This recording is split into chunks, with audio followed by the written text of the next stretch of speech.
సినీ వినీల అవకాశంలో ధృవతారగా వెలుగొంది రాజకీయ దురంధరులతో తన రాజకీయ నిర్ణయాలతో ఆంధ్రప్రదేశ్లో అగ్రమార్గంగా నిలబెట్టిన ఘనత మన తెలుగుదేశం పార్టీకి దక్కుతుంది. ఆ పార్టీ వ్యవస్థాపకులు శ్రీ నందమూరి తారక రామారావు గారికి దక్కుతుంది. ఆయన అమరజీవుడు అనే నినాదం, సమాజమే దేవాలయం, ప్రజలే దేవుడు అనే నినాదంతో ముందుకు నడిపిన పార్టీ ఈ రోజుకి కూడా ప్రజల్లో ఆ గుర్తింపును పొందగలుగుతుంది అంటే తెలుగుదేశం పార్టీలో ఉండే నాయకులు వాళ్ళ క్రమశిక్షణతో ఈ రోజుకి ముందుకు తీసుకుపోవడం, అన్నగారు నేర్పిన.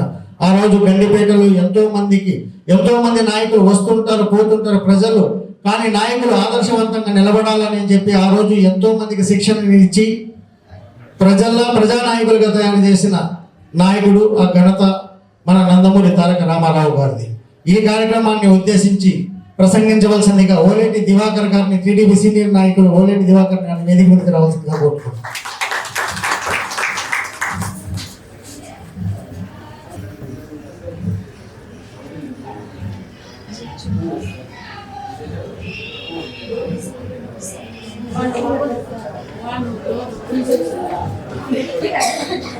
ఇక్కడికి వచ్చిన పెద్దలు, తెలుగుదేశం నాయకులు, జనసేన నాయకులు మరియు అన్న ఎన్టీఆర్ వర్ధంతి సందర్భంగా అందరూ ఈరోజు ఇక్కడ జరుపుకోవడం చాలా ఆనందంగా ఉంది.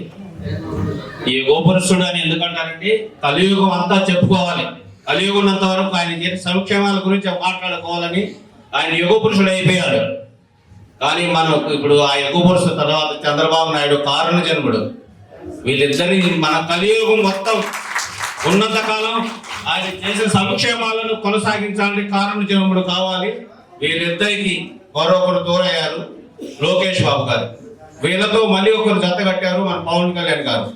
వీళ్ళందరి ఆశయాల కోసం మనం అందరం శ్రమిస్తాం, కలిసికట్టుగా ఇక్కడ ఐకమత్యంగా ఉందామని నా భావన. రెండోది, ఇక్కడ కువైట్లో కొన్ని అనివార్య కారణాలతో చాలా ఇబ్బందులుగా ఉన్నాయి. కొన్ని చూసి మన ప్రోగ్రాం చేసేప్పుడు అందరూ మెలకువలతో చేయాలని నా విజ్ఞప్తి. ఏమనుకో, ఇక్కడ అనార్గనైజేషన్ చేసేవి కొన్ని ఉన్నాయి, వీటన్ని దృష్టిలో పెట్టుకోవాలి అని అందరికి మనం ఏదో చేస్తున్నాను. రెండోది, మీరు ఈ ఇందాక రేణిగుండ గురించి మాట్లాడారు, అది చాలా సంతోషమైన విషయము. ఇలాంటి విషయాలే మనం మాట్లాడుకోవాలి.